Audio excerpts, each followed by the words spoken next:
अस्सलाम वालेकुम वीवर्स। तस्नीम के किचन में मैं आपको खुश आमदीद कहती हूँ। आज मैं आपको बताने जा रही हूँ दिल्ली वालों की एक स्पेशल डिश, जिसका नाम तो आपको बहुत अजीब सा लगेगा, लेकिन वो खाने में बहुत मज़ेदार होती है। उसको कहते हैं शोला। तो आइए शोला शुरू करते हैं। बहुत सारे सालन जो चिकन के और बीफ के होते हैं और पूरे नहीं खाए जाते हैं, हम लोग उसको फ्रीज़ कर देते हैं। मैं उसको इस तरह इस्तेमाल करूँगी कि वो ज़ाया भी नहीं होगी और एक नई डिश बन जाएगी।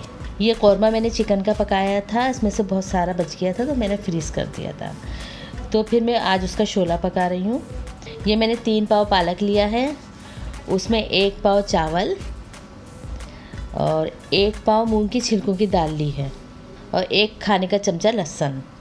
मैंने धो के भिगो दिया है। काटने के बाद दाल और चावल दोनों चीज़ें धो के पतीली में डाल दें। इसके बाद जितना भी पालक धुला हुआ है इसमें ऐड कर दें। ये आपको लगेगा ज़्यादा, लेकिन ये ज़्यादा नहीं है। मिक्स होके जब पक जाता है तो वो सही हो जाता है। अब इसके बाद जो ये लहसुन है पिसा हुआ, ये आप इसमें ऐड करें। इसके बाद थोड़ी सी हल्दी, नमक और जो वो सालन मैंने पकाया था पानी डाल के, वो पानी इसमें ऐड कर लें।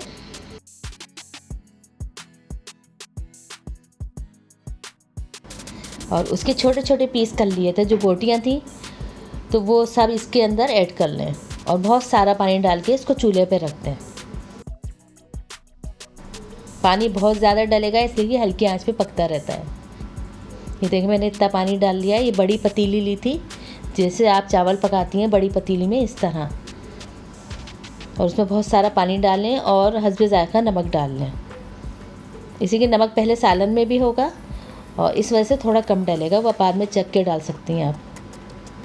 और आधा चमचा तकरीबन हल्दी डाल दें और तेज़ चूल्हे पे इसको पकने दें। ये दूसरी तरफ आप थोड़ी सी 4-5 हरी मिर्चें काट के रख दें। जब ये पकने लग जाए सारी चीज़ें, अच्छी तरह इसको पका लें। तो इसका ढकना ढक दें और चूल्हा स्लो कर दें, बिल्कुल, बस बिल्कुल स्लो चूल्हे पे रखिएगा।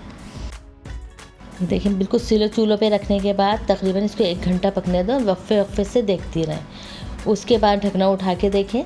इसको दोबारा ढकना ढक के रख दें। इसको बार बार आपको देखना है, इसलिए कि जब तक ये बिल्कुल यकजान ना हो जाएं सारी चीज़ें, जब तक इसको पकाना है।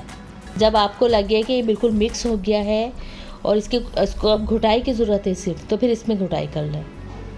ये देखिए मैं घुटाई कर रही हूँ, जिस तरह हलीम में की जाती है।